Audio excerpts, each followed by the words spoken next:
नमस्कार साथियों, मुलाकात में आपका स्वागत है। मेरा नाम है अर्पित कुमार। साथियों, आज मुलाकात में आपकी मुलाकात हम कराने जा रहे हैं एक ऐसे मेहमान से जिनकी चर्चा एटा कासगंज दोनों ज़िले में रहती है। भारतीय जनता पार्टी के नेता और 3 बार के विधायक रहे ममतेज साकी जी से। ममतेज साकी जी, बहुत बहुत स्वागत है आपका मुलाकात में। बहुत बहुत धन्यवाद। नमस्कार आप सबको। विधायक जी, आज बहुत कैजुअल होकर बातचीत करेंगे। जी। बिल्कुल जैसे हम बातचीत करते हैं उस तरीके से। जी।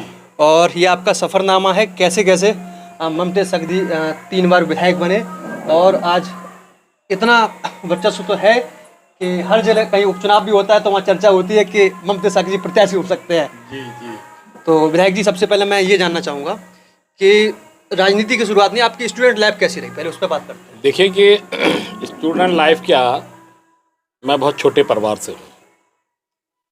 कोई पॉलिटिकल बैकग्राउंड नहीं मेरे परिवार में कोई राजनीतिक की मेरे पिता ने नहीं की, कोई पॉलिटिकल बैकग्राउंड नहीं था मेरे परिवार का। और आर्थिक स्थिति भी मेरे घर की अच्छी नहीं थी, तो सबको पता है। मेरे पिता जो इस दुनिया में नहीं है, उन्होंने बहुत मेहनत करी। क्या क्या करते थे पिताजी, क्या व्यवसाय, क्या? वो एक प्राइवेट नर्सिंग होम, हमारे यहाँ डॉक्टर बीरेंद्र पाल हैं, उनके यहाँ कंपाउंडर थे। अच्छा। और आप समझते हो एक कंपाउंडर का बेटा अगर 3 बार विधायक है तो कहीं ना कहीं ईश्वर का बहुत बड़ा मुझ पर आशीर्वाद है। जी बिल्कुल। घर की आर्थिक स्थिति अच्छी नहीं थी। पिता ने मेहनत करके जैसा हमारा पालन पोषण, हमको शिक्षा दिलाने का काम किया। मैंने जो मेरे भाग्य में था वो मिला और मैंने बहुत मेहनत करी। मेहनत करने के बाद चूँकि मैं जब 8वीं क्लास पास किए था। कौन से स्कूल में पढ़े, वो स्कूल भी तो आज पता चले। मैं एटी में पढ़े? हाँ, मैं एटा में। अच्छा। मैंने पूरी शिक्षा जो भी मैंने प्राप्त की है वो पूरी एटा की है। अच्छा। मैं कक्षा 8 तक हमारे अरुणा नगर में Shri Rambal Bharti junior high school, जो इंटर कॉलेज है अब। रामबाल भारती के बच्चे 3 बार के विधायक जी। मैं रामबाल भारती में था और रामबाल भारती में भी मैं अच्छे स्टूडेंटों में से था। मैंने कक्षा 8 पास करने के बाद अविनाशी सहायर इंटर कॉलेज जो है, आर्य विद्यालय, मेरे घर के पास ही है, मैंने वहाँ से इंटर तक की पढ़ाई करी। ग्रेजुएशन करी मैंने। और उसी समय मैं फर्स्ट ईयर कर पाया था, तब तक मेरा ITI में नंबर आ गया था। फिर मैंने इलेक्ट्रॉनिक्स से ITI करी और ग्रेजुएशन छोड़ दी थी। अच्छा जी। ग्रेजुएशन मैंने फिर बाद में करी थी। मैं BA मैंने पास किया, मैंने बाद में किया था और उस काफ़ी समय बाद किया था। ITI करने के बाद मैंने दिल्ली में नौकरी करी। नौकरी की तो मैं बात करूं, मैंने कक्षा 8 से ही मैंने छोटा मोटा काम शुरू कर दिया था करना। कक्षा 8 से ही? कक्षा 8 से 8वीं क्लास के एग्ज़ाम देने के बाद मैं घर नहीं बैठा। मेरे भाई थे, उनकी इलेक्ट्रिक की दुकान थी, वहाँ से मैंने इलेक्ट्रिक का काम सीखा। तो काफ़ी कुछ काम बिजली का किया। उसी हिसाब से फिर ITI करी? जी। उद्देश्य यही था कि कक्षा 8 पास करने के बाद इलेक्ट्रिक का जब मैंने काम सीखा, घरों में बिजली वगैरह का है, बिजली फिटिंग का है। दूसरों के घरों में जाके? हाँ, मैंने बिजली फिटिंग भी करी है। अच्छा जी। काम तो बहुत करे हैं मैंने। अब काम गिनाऊंगा तो छोटे छोटे स्तर के काम करे मैंने, बहुत काम करे। कोई काम छोटा नहीं होता है, इन सारी हाँ, चीजों से कोई बढ़ता है तो नए लोगों को प्रेरणा मिलती है कि हम भी कुछ कर सकते हैं। और जिसको हम RED विभाग बोलते हैं आज की तारीख में, RES, ग्रामीण अभियंतर सेवा, मैंने वहाँ वर्क चार्ज में नौकरी भी करी है। अच्छा। हाँ, 2 साल मैंने वहाँ नौकरी करी। इसके बाद फिर नौकरी भी करता था, शिक्षा भी प्राप्त करी। शिक्षा प्राप्त करने के बाद जब मैंने ITI करी, मैं दिल्ली चला गया। वहाँ मैंने HCL HP में 1 साल जॉब किया।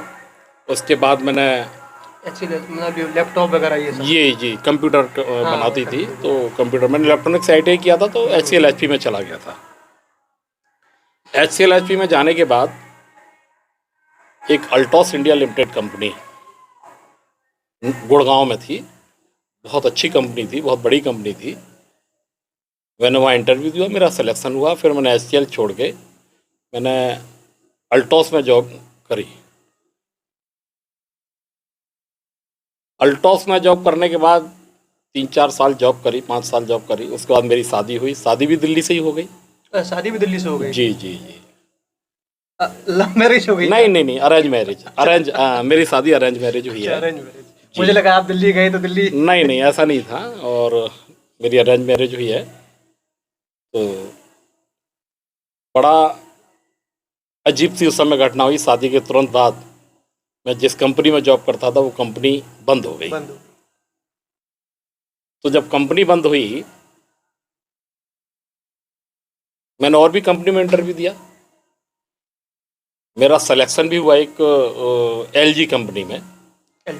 हाँ, LG में। लेकिन जो मुझे सैलरी अल्टॉस दे रही थी वो उससे कम सैलरी दे रही थी। इसलिए मेरे दिमाग में आया कि अब मैं नौकरी नहीं करूँगा, वापस अपने घर जाऊँगा और तब किसी कंपनी में इंटरव्यू नहीं दूँगा। घर जाऊँगा, जितना मैं कंपनी में पैदा करता हूँ, क्योंकि मैं इलेक्ट्रॉनिक्स, इलेक्ट्रिकल का अच्छी मुझे जानकारी थी, तो मैं अपने घर पे भी पैदा कर लूँगा। मैं अपने घर चला आया। घर क्या है कि अपना काम करेंगे? हाँ, अपना काम करूँगा मैं। और 1 साल में इधर उधर भागा, बहुत प्रयास किए। और जब मैं घर आ गया तो मैंने कहा ईश्वर का मुझ पे आशीर्वाद था। साथ साथ मेरे बुजुर्गों का, मेरे माता का, मेरे पिता का भी मुझ पे बहुत बड़ा आशीर्वाद रहा है। उन्होंने भी बड़ा जीवन में कष्ट झेले हैं। और आज मेरे पिताजी बहुत सीधे थे और उनका आशीर्वाद की वजह से 1 साल दौड़ने के बाद मैंने दूरसंचार विभाग में एक छोटा सा काम शुरू किया था पहली बार। तो ये सन 2000 में। किस तरीके का? 2000 में मैंने जब BSNL में अंकल थे मेरे, उनके माध्यम से मैं BSNL में गया, BSNL भारत संचार निगम लिमिटेड में गया। तो मैंने 260 रुपये से ठेकेदारी शुरू करी। एक छोटा सा काम किया था, जनरेटर मेंटेनेंस का काम। अच्छा। ठीक है, उसमें बच गए थे मुझे 260 रुपये का थे मेरी जेब में। और मैंने काम किया तो 30-40 रुपये बच गए थे। ठेका कितने का था? 260 रुपये। 260 रुपये का? हाँ, और 30-40 रुपये बचे थे। फिर उसके बाद 1-2 काम और मुझे मिले, तो 3 दिन में मुझे 1000 रुपये के आसपास बचे। तो दिमाग में ये आया कि हाँ, मेहनत करूँगा तो बहुत कुछ पाऊँगा। नहीं, 260 रुपये तो मेरे पास भी होते हैं, तो इसका मतलब मुझे हार नहीं माननी चाहिए। बिल्कुल, जीवन में किसी को हार नहीं माननी चाहिए। इस मेहनत की मैंने BSNL में, और धीरे धीरे करके मैं BSNL का भी क्लास 1 का कॉन्ट्रैक्टर बना। अच्छा जी। 260 रुपये से क्लास 260 रुपये से। और 2002 में जनपद एटा का, आधे जनपद का दूरसंचार विभाग का ठेका मेरे को मिल गया था, जनरेटर मेंटेनेंस का। इसके बाद फिर मुझे मैनपुरी जनपद का भी पूरे का ठेका मिला। वहाँ भी मैंने काम किया, एटा में भी काम किया। टेलीफोन विभाग में अंडरग्राउंड जो केबल पड़ती है उसका भी मैंने ठेका लिया, उसका भी काम किया। मेंटेनेंस, जो अंडरग्राउंड केबल का जो मेंटेनेंस होता था उसका भी टेंडर मेरे पास था। तो कुल मिलाकर के ठेकेदारी में मुझे बहुत बड़ी सफलता मिली। जहाँ मैं 3000 रुपये महीना पैदा करना चाहता था, वहाँ मुझे बहुत कुछ मिला। जब मैंने ठेकेदारी शुरू करी थी तो मेरे पास एक स्कूटर था, शादी में मिला था।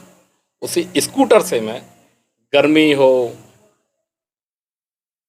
या बरसात हो, मैं पूरे ज़िले में भागता था और खुद जा कर के हर एक्सचेंज पे जा कर के काम लेबर्स को ले जा कर के खुद ही कराता था, हर एक्सचेंज पे जा कर के। तो मेहनत में कोई कमी नहीं करी, मेहनत मैंने बहुत करी है। सपने तो देखे होंगे कुछ बड़ा करना। हाँ, ये जरूर था, कुछ बड़ा करना। बिल्कुल ठीक कह रहे हैं। ये भी होता होगा कि स्थिति हमारी इस तरीके से बिल्कुल ठीक था, जो आम लोगों में हो जाता है कभी कभी कि स्थिति हमारी इस लायक नहीं है, तो इसी हिसाब से काम करें। सपने तो मैंने 9th क्लास से देखना शुरू कर दिए थे। चूँकि आर्थिक स्थिति खराब थी, इसलिए सपने साकार होने की संभावनाएं कम थी। 9th क्लास में जब मैं था, स्टूडेंट छात्र के जो कॉलेज के चुनाव होते थे, मन होता था कि मैं कॉलेज का चुनाव लड़ूं। कॉलेज मतलब आप ग्रेजुएशन जाएंगे? हाँ, जब मैं डिग्री कॉलेज में गया था तो मेरा बड़ा मन करता था, मतलब राजनीति की शुरुआत मैंने 9th क्लास से करी है। मैं आपको बता दूं, राजनीति की शुरुआत मैंने अच्छा, 9th क्लास से कर दी? 9th क्लास से करी थी। लेकिन 9th क्लास में क्या मॉनिटर का चुनाव हुआ था क्या? नहीं, मॉनिटर मैं यहाँ नहीं बना, मैं मॉनिटर था वहाँ पे क्या रामा नाम है? भारती में? रामपाल भारती में वहाँ, यहाँ नहीं था मैं। लेकिन राजनीति की शुरुआत मैंने 9th क्लास से करी थी, और सपने देखने मैंने 9th क्लास से शुरू कर दिए थे। दूसरों को देखता था तो लगता था कि हाँ, मुझे भी कुछ बनना चाहिए। बनना है। उम्मीदें नहीं थी, लेकिन मैं दौड़ता रहा। 9th क्लास के बाद मैं, चूँकि 9th में मैं आपको बता दूं, सबसे पहले मैं NSUI छात्र संघ से जुड़ा। अच्छा, उस समय वो दौड़ रहा होगा? 9th क्लास में जुड़ गया था, आर्य विद्यालय में आया था तो छात्र संघ से जुड़ा, NSUI में जुड़ा था। उसके करीब 1-1.5-2 साल बाद में बहुजन समाज पार्टी में एक माँ साहब थे, उन्होंने मुझको जोड़ा था, गुरुजी थे। तो मैं अपने मोहल्ले का, ये बात कब की है फिर? इस बात है सन 90 की। 90 की बात है जी। मैंने हाई स्कूल करी है 88 में, ये 90 की बात है। तो सन 90 में मैंने जब 12th कर रहा था मैं, उसी समय बहुजन समाज पार्टी से जुड़ा, तो अपने मोहल्ले का महासचिव बन गया था। तो बैठक वैठक करने जाते थे, पेड़ के नीचे बैठ जाते थे, क्योंकि हमारा जहाँ मकान बना था पूरा मैदान खेत खाली था, अब तो बस्ती बन गई है वहाँ। बसपा की बैठक में मैंने सबके दरवाजे खटखटाता था, कोई नहीं आता था। 1-2 बैठक करी उसमें। अब बाम सेफ वगैरह वो रहा होगा? हाँ, बाम सेफ वाले गुरुजी थे, भास्कर जी, उन्होंने मुझे जोड़ा था। वही रहा होगा पहले? हाँ, उन्होंने मुझे जोड़ा था। लेकिन छात्र जीवन में राजनीति की ललक तो थी मेरे अंदर, कुछ करने की ललक थी, और लेकिन हिम्मत भी नहीं हारी मैंने। तो जब बसपा से मैं जुड़ा तो मोहल्ले का एक महासचिव बना, जिसको हम सेक्टर महासचिव कहते हैं। अच्छा। लोग इकट्ठे करते थे। उस समय बसपा का कोई नाम भी नहीं था, ज़्यादा चर्चा नहीं थी। मानवर कांसीराम साहब जो है एक अपने मिशन में लगे हुए थे, मतलब ठीक है ना जी। तब प्रोसेस चल रही हाँ, थी लोगों को जोड़ने के लिए। इसके बाद फिर 1900 फिर ये क्या कहते हैं, 90 के बाद मैं मोहल्ले का महासचिव बना। तो मैं 93 में ITI करने के बाद, फिर मैं दिल्ली जॉब करने चला गया, जो मैंने आपको बताया, अल्ट्रॉस और HCL में जॉब करा। 90 आ गए, ठेकेदारी चालू कर दी? जी जी। 97 में शादी हुई, और 98 में मैं अपने घर आ गया था। 1 साल मैंने कहा मैं भागा दौड़ा। तो 99-2000 के बीच में मैं BSNL से जुड़ गया था। 270 से क्लास 1 तक का सफर हुआ जी जी। तो बीच में छुट्टियां हुई थी, तो उसी समय 1996 में मुझे बहुजन समाज पार्टी ने एटा विधानसभा का महासचिव बना दिया। 1996 में जिला महासचिव? विधानसभा एटा, विधानसभा एटा का महासचिव? जी जी। तो मैंने आता था बीच में, पार्टी ज्वाइन करके वो मीटिंग करके चला जाता था, मेहनत इतनी नहीं कर पाता था। बहरहाल किस्मत का खेल था, आगे बढ़ता चला गया। और 2000 में ठेकेदारी शुरू करी। 2002 में मुझे ठेके भी के अच्छे मिल गए थे, एटा का, मैनपुरी का। तो आर्थिक रूप से मजबूत मैं हुआ, ठीक ठाक हो गया, आर्थिक रूप से मजबूत हो गया। गाड़ी वाड़ी भी खरीदी मैंने। 2002 में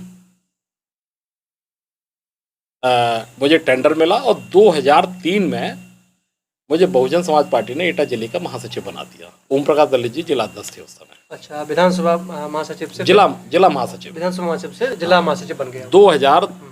1996 में मैं, यानी कि 90 में मैं मोहल्ले का महासचिव था, 1996 में विधानसभा का महासचिव था, 2003 में मैं एटा विधानसभा का जिला महासचिव बना। एटा जिले का महासचिव। उस समय एटा कासगंज एक हुआ करता था। तो महासचिव बनने के बाद 28 दिसंबर 2003 को बहन जी ने मुझे दिल्ली बुलाया, और उसी दिन उन्होंने मुझसे कहा कि मैं साक्य को लोकसभा लड़ाऊंगी, और ममता जी मैं तुमको लोकसभा लड़ाना चाहती हूँ। 2004 में लोकसभा का चुनाव होने वाला था। मैंने उस समय एमएलए तो छोड़ो, मैंने एक सभासद बनने की भी नहीं सोची थी। तो मुझे एकदम से घबराहट हुई, तो मैंने कहा बहन जी मेरी आर्थिक स्थिति खराब है और मैं लोकसभा लड़ने की स्थिति में नहीं हूँ। तो बोले अच्छा ठीक है, मैं साक्य को लड़ाऊंगी, तुम साक्य को लेकर के आओ। एक हफ्ते बाद उन्होंने मुझे दिन बताया, मैं उस दिन को मुझे पहुंचना था। और 2004 के चुनाव में, क्योंकि जब उन्होंने साक्य के लिए कहा था तो अलीगंज के श्री रामगोपाल सिंह साक्य हैं जी। तो उनको लेकर के मैं, एक मेरे बुआ जी के बेटे हैं विनय साक्य जी जो बिधुना से विधायक रहे थे, अच्छा। भैया से हमारी बात हुई थी। भैया मुझको और रामगोपाल साक्य को, तो दोनों को लेकर के बहन जी के पास गए। तो बहन जी ने उनको वहाँ पार्लियामेंट का टिकट फाइनल कर दिया। और उसी समय, उसी क्षण, मैं जानता हूँ मेरी अवस्था तब रही होगी 28 साल की, तो उसी क्षण उसी समय बहन जी ने मुझसे कह दिया कि मैं तुमको एमएलए बनाना चाहती हूँ। वो कौन सी सीट है जिस पे वो साक्य लड़े थे, उनकी जो कुछ ही वोटों से हारे थे। तो मैंने बहन जी बोली उनका क्या नाम है? मैंने कहा बहन जी प्रोफेसर सूरजपाल साक्य। विधानसभा का नाम बताइए क्या है? मैंने बहन जी सोरो विधानसभा। हाँ ठीक ठीक ठीक, मैंने उनको पार्टी से निकाल दिया है और मैं चाहती हूँ वहाँ तुमको चुनाव लड़ाऊंगी और तुम वहाँ से एमएलए मैं तुमको वहाँ से एमएलए बनाना चाहती हूँ, तो तुम वहाँ तैयारी करो। अचानक बहन जी ने बोल दिया। ना मैंने टिकट मांगा था, ना मैं तो केवल रामगोपाल जी को टिकट दिलाने गया था। और उसी क्षण बहन जी ने मेरा टिकट फाइनल किया था। 28 दिसंबर 2003 की बात है, वो दिन आज भी मुझे याद है। 7 वाले चुनाव के लिए 28 दिसंबर 2003 को तो बहन जी ने उसी क्षण मेरा एमएलए का टिकट फाइनल किया। और 2003 में, जबकि एमएलए के चुनाव 2007 में होने थे जी, और रामगोपाल जी को उन्होंने लोकसभा का टिकट फाइनल किया और वहाँ से चले आए। और मैंने इतनी चूँकि मेहनत करी, ठेकेदारी भी अच्छी चल रही थी, काम भी अच्छा चल रहा था, गाड़ी वगैरह भी थी मेरे पास, 4 व्हीलर भी था। तो मैं 12-1 बजे तक ठेकेदारी करता था, उसके बाद क्षेत्र में जाता था। और ये मेहनत का मेरा नतीजा रहा कि 2007 में बहुजन समाज पार्टी से मेरा टिकट हुआ और मैं पहली बार एमएलए बन करके, सोरों विधानसभा अब नहीं है। हाँ, सोरों विधानसभा से मैं पहली बार 2007 में चुनाव जीता और लखनऊ विधानसभा में बैठने का मुझे अवसर प्राप्त हुआ। 7 में विधायक जी बन गए। 7 में विधायक बन गया। 12 का चुनाव आया। 12 का चुनाव आया। 12 तक खत्म हो गई शायद विधानसभा। 12 का चुनाव आया, लेकिन विधानसभा खत्म हो गई। हाँ, ये क्या हुआ, सन 2008 में माननीय बहन जी ने जनपद काशीराम नगर नया जिला बना दिया। तो इटाह जिला और कासगंज जिला अलग हो गया। मेरी विधानसभा जनपद कासगंज में रह गई और मेरा निवास स्थान जहाँ मैं रहता हूँ वो एटा शहर में है। एटा शहर। लेकिन ये मेरा सौभाग्य था कि जो सोरों विधानसभा थी, या अमापुर विधानसभा, या पटियाली विधानसभा, वो एटा से 10-11 किलोमीटर बाद शुरू हो जाती है। तो बड़ा आराम से वो विधानसभा हम अपनी पूरी कवर कर लेते थे। 2008 में जिला बना दिया। सोरों का अधिकांश हिस्सा किधर गया? सोरों का आंशिक क्षेत्र, सोरों ब्लॉक का आंशिक क्षेत्र वो चला गया आपका कासगंज विधानसभा में, सदर में। जी, सदर में। और उसी समय एक सकीट विधानसभा होती थी, उसके 3 टुकड़े हुए। एक हिस्सा चला गया अमापुर विधानसभा में, एक चला गया पटियाली विधानसभा में, एक चला गया एटा विधानसभा में। नया परसीमन हुआ उसी समय। तो परसीमन होने के बाद सोरों जो नगर था वो चला गया उसमें क्या नाम है, कासगंज में। और अमापुर विधानसभा नई बन गई, पटियाली अलग हो गई। फिर मैं अमापुर पे चुनाव लड़ा 2012 वाला चुनाव लड़े। जी। उस चुनाव में समाजवादी पार्टी की लहर थी। 7 सीटों में, एटा कासगंज की 7 सीटों में एक आप अकेले, मैं अकेला बसपा के एमएलए जी, अकेला चुनाव में बसपा से जीता। बाकी सब समाजवादी पार्टी की। जी, सब समाजवादी पार्टी थी। फिर चुनाव आया भारतीय जनता पार्टी, नहीं चुनाव नहीं आया, उससे पहले तो आप बसपा से भारतीय जनता पार्टी में आना, ये सब कैसे हुआ? देखिए, मैं मेहनत में कभी पीछे नहीं रहता। आज मैं चुनाव हार गया हूँ, आएंगे उस पर, आएंगे बाद में आएंगे, पहले लेकिन आज भी मैं वही मेहनत कर रहा हूँ जैसे मैं एमएलए मतलब जब मौजूदा विधायक था वैसी मेहनत करता था, आज भी वही मेहनत कर रहा हूँ। तो मैंने 12 मेहनत से चुनाव जीता। 12 का चुनाव मैंने मेहनत से जीता। इसके बाद मेरी तैयारी तो महापुर पे ही थी। ठीक है, अ, 17 वाले के लिए। 17 वाले के लिए अचानक एक दौर आया, अ, मुझे भाजपा में जाना पड़ा और संगठन के व्यक्ति सभी भारतीय जनता पार्टी के निचले स्तर का जो संगठन बूथ लेवल का था और उससे लेकर के ब्रज क्षेत्र और प्रदेश तक का संगठन सब चाहता था कि ममता शाह के भाजपा में आ जाए। और क्योंकि हमारी पार्टी में उस समय हमारे समाज के बड़े बड़े नेता थे, वो भी बसपा छोड़ के जब भाजपा में गए तो मैं उस समय नहीं गया था भाजपा में। आदरणीय केशव भाई साहब, डिप्टी सीएम साहब जी, तो उनका आशीर्वाद प्राप्त हुआ मुझे और संगठन का आशीर्वाद प्राप्त हुआ। संगठन के लोगों ने और माननीय केशव भाई साहब ने, सब लोगों ने चाहा और कहीं ना कहीं अंदर दिल में मन में मेरे भी था, तो खिंचा चला गया, भारतीय जनता पार्टी ज्वाइन कर ली मैंने। मौसम को भी समझ गए। मौसम का मिजाज नहीं, मौसम का मिजाज क्या है, चूँकि उस समय की स्थिति सबको पता थी। बहुजन समाज पार्टी की स्थिति आज जैसी है और उस समय वो एकदम बिल्कुल नीचे पायदान पे आना शुरू हो गया। परिस्थितियां जो भी रही, मैं अपने मुंह से नहीं कहना चाहता, सभी लोग जानते हैं। भाजपा का ग्राफ बढ़ा और राष्ट्र हित और देश हित की जब बात आई तो मैंने भी अपने आप का उसमें सहयोग करना चाहा और मैं भाजपा में चला गया। 17 में आप भाजपा आ गए, वहाँ भाजपा में आ गए, भाजपा में आके 17 का चुनाव आपने पटियाली से लड़ा। पटियाली से लड़ा। पटियाली से आप 17 में विधायक हुए। जी जी जी। अब 22 वाला चुनाव आया। 17 में हालांकि मेरी तैयारी तो हमापुर पे थी, लेकिन कुछ परिस्थितियां पार्टी की ऐसी रहीं कि पार्टी को लगा कि मैं पटियाली पे फंसी हुई सीट थी उस समय।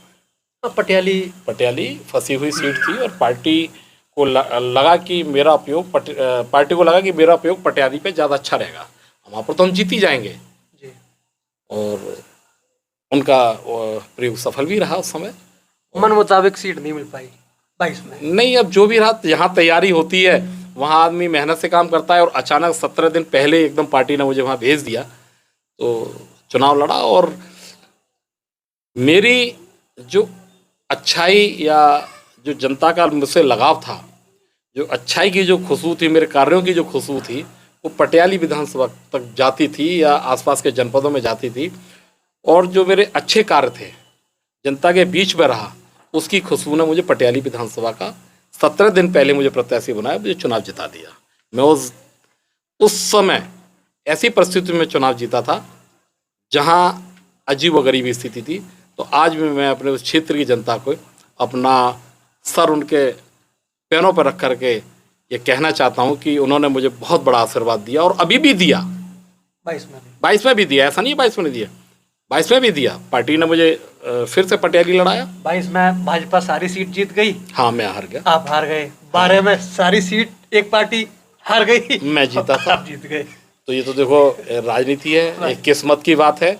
कभी राजनीति में आदमी ऊपर होता है, कभी नीचे होता है, लेकिन चूंकि पार्टी के मैंने आदेश का पालन किया और सीट कंट्रास्ट तो है ये पटियाली थोड़ा, कभी चूंकि वहाँ जाति का समीकरण ऐसे हैं और मैं इतना अच्छा चुनाव लड़ा हूँ और सम्मानजनक हारा भी हूँ, लेकिन सम्मानजनक हारा रहा हूँ। पिछली बार से ज़्यादा वोट भी मिले शायद। पिछली बार से मुझे 16-17 हज़ार वोट ज़्यादा मिले 22 में। फिर भी चुनाव आप फिर भी मैं पिछली बार 3700 से जीता था, इस बार 3700 और 3800-900 से हार गया। हाँ, तो हारा हूँ, लेकिन सम्मानजनक हारा रहा हूँ और हिम्मत अभी भी नहीं तोड़ी है। पार्टी के आदेश का फिर से जब जहाँ भी पालन होगा। तो आपने नहीं तोड़ी है। जी जी, वो बात तो बिल्कुल सही है। जी जी, उसकी तो हिम्मत की तो चर्चा है ही है चारों तरफ। जी जी। अब हम बात करते हैं 22 के बाद अब 24 आ रहा है। जी, 27 तो अभी दूर है। हाँ, 27 तो दूर है अभी। और आपकी लोकेशन आप एटा के रहने वाले हो जी। और कासगंज की आपने पूरी राजनीति करी है। कासगंज के शायद लगभग हाँ, पूरे क्षेत्र से ही आप पूरे- विधायक रह चुके हो। लगभग एक आप ये मान के चलिए कासगंज जनपद में कि केवल अगर देखा जाए तो एक कासगंज ब्लॉक छोड़ दें हम तो पूरे जिले से मैं विधायक रह चुका हूँ। विधायक रह 3 विधानसभा, तीनों से सोरों, अमापुर, पटियाली, तो 3 ही विधानसभा है कासगंज जी, में। 3 ही लगभग देखा जाए तो तीनों विधानसभा से विधायक रह चुका हूँ। विधायक रह चुके हो। 24 का चुनाव आने वाला है जी जी।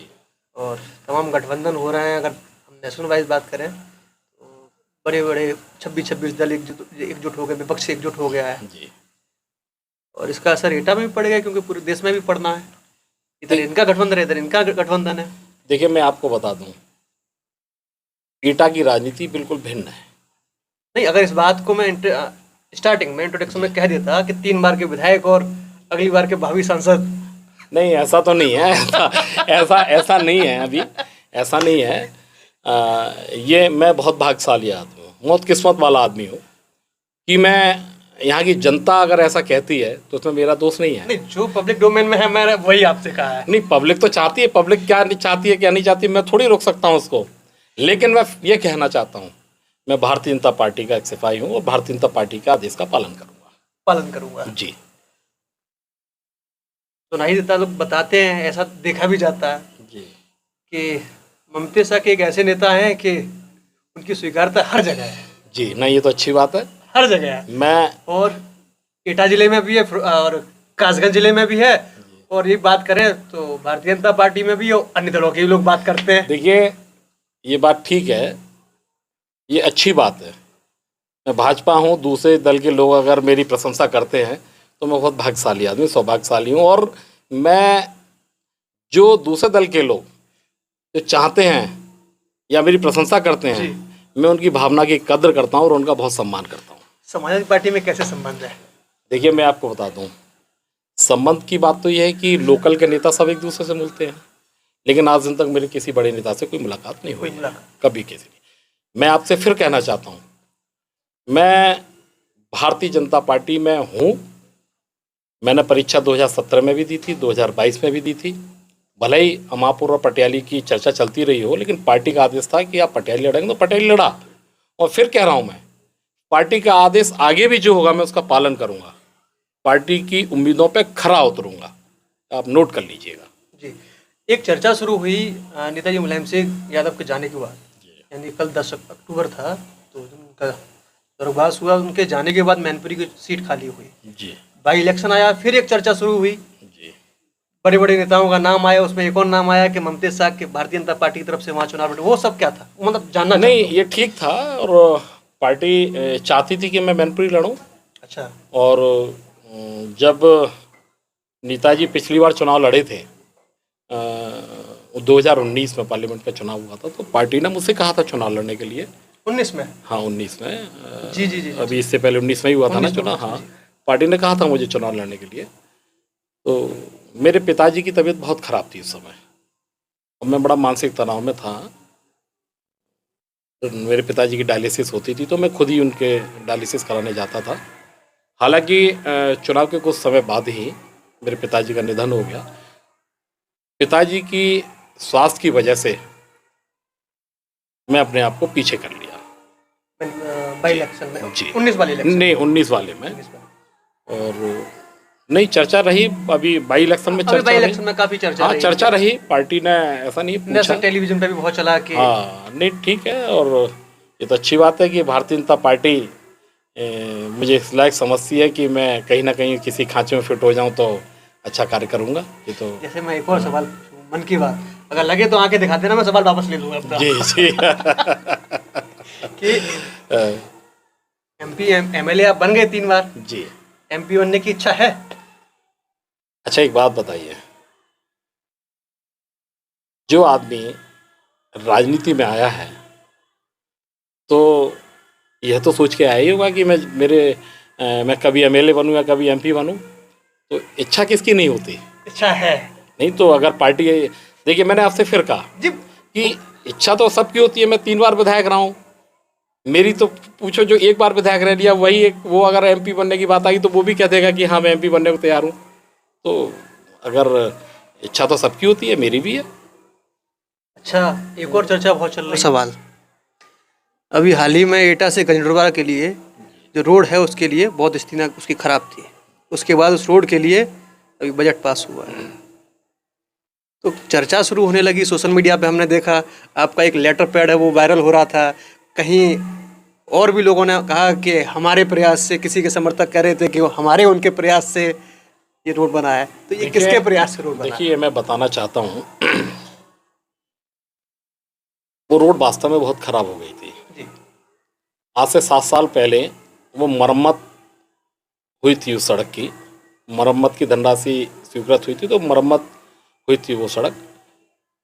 इसके बाद अब जाकर के चूँकि बारिश में 7 साल बाद सड़क की स्थिति ज़्यादा खराब हो गई, तो जब से खराब हो गई तो उस सड़क स्वीकृत कराने के लिए माननीय सांसद राजू भैया ने भी बहुत प्रयास किया, इसमें कोई दो राय नहीं जी।